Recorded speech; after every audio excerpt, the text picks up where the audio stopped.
mga par, long time no see. Matagal tayong walang vlog kaya babawi ako sa inyo ngayon. Andito tayo ngayon sa loft ng 4th placer ng MacArthur National Race North Sec 4. Medyo kakaiba ang kaso ng ibon na to. Champion to ng sprint race hanggang 280 kilometers. Makalipas ng 3 araw, ikinarga kagad siya ng MacArthur 680 kilometers. 400 kilometers ang tinalon pero nag-lock ang ibon niya. Kakaiba talaga, di ba? Hindi ka panipaniwala pero ginawa ng ibon na to ang imposible. Kaya nga nagsadya talaga tayo kay Bong Revilla para alam kung ano yung sikreto niya. Pero bago yan, atsara muna.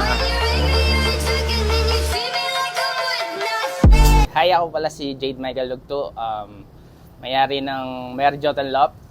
Nanalo ako ng first overall MPC. 4th placer ng 13th MacArthur National Race.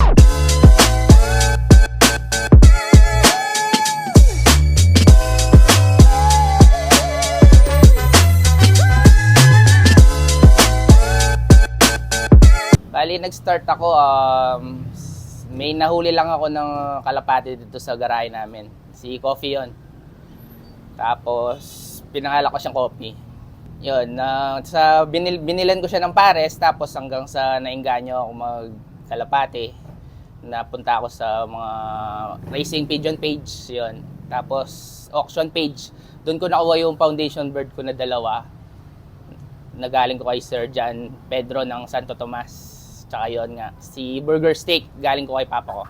2022 yun. 2023, doon ako nag-start ng karera. Tapos, dahil nga yun, natalo ako sa North, sinubukan ko naman sa South. Yun nga, bumili nga ako ng 2 ring ng MacArthur. 2 set lang binili ko.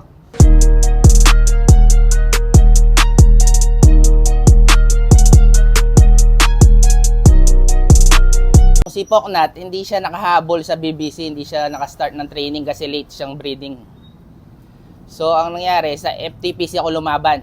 Sa FTPC, may sinasabayan ni Sir Jim yun ng MPC. So, sumali din ako dun sa MPC. One time clocking lang yun. Dun na nalo si Poknat ng first overall. Bali, 4 laps sprint. Bali, 4 days na lang after ko manalo ng MPC. Inano ko siya, condition ko siya gamit yung Ultra Form. Ginagamit ko siyang pang binder, tapos nilagay ko rin siya sa capsule. Nilagay ko din siya sa capsule para nabibigay ko individual.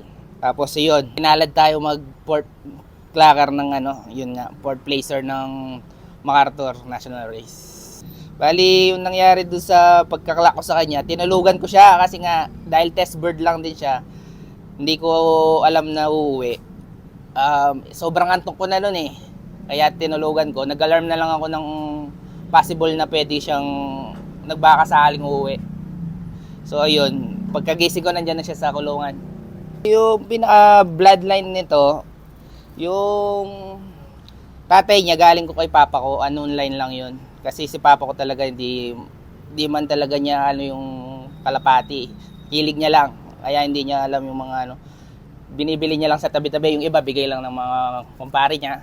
Tapos yung nanay naman nito, wala din natapos, kaso yung pinakalolo ni Poknat, finisher ng Alan Samar. Yung linyada nila is John Arden. Nakuware ko yung ibon kay Sir Ronald Ginto.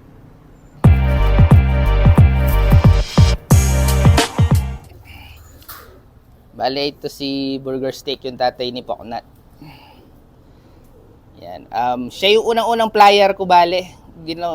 Hindi ko siya nilaban kasi nga ginawa ko siya foundation bird. Kasi nga itong ibon na ito, kaya ito yung pinanghawakan kong pag nilolop fly tumutuldok. Yun yung kaya tinawag namin tuldok line to eh.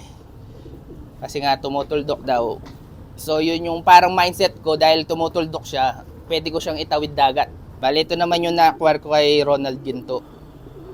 Ito yung may tatay na nag-Allen finisher. Bali ito, wala siyang wala rin natapos, parang stock lang din.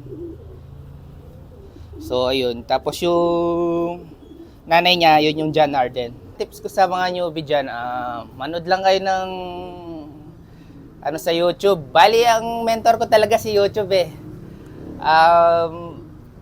Ang mentor ko sa YouTube, sa Patoka, si Madlalop TV. Sa viewing, si King Cam Lop. Tapos, si Reggie Cruz sa breeding. Siya yung mentor ko. Kakapanood ko sa kanya. Tapos naman, si Glenn Cura sa supplement naman. Nang napanood ko yung ano, doon na-inspire ako kay Glenn yung sa supplement. Doon ko nakuha yung mga tips. Then, conditioning naman kay Sir, yung mayari ng Kalapate na Hooters. Hindi ko kasi alam yung ano niya, hindi ko na matandaan yung lop name niya. Basta yung mayari ng Hooters.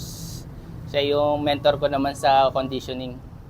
Bali lahat ng mentor ko nasa YouTube lang. Yung mga newbie dyan na katulad ko, huwag kayong mawalan ng pag-asa. Biruin mo, 2 set lang ng MacArthur yung binili ko nun.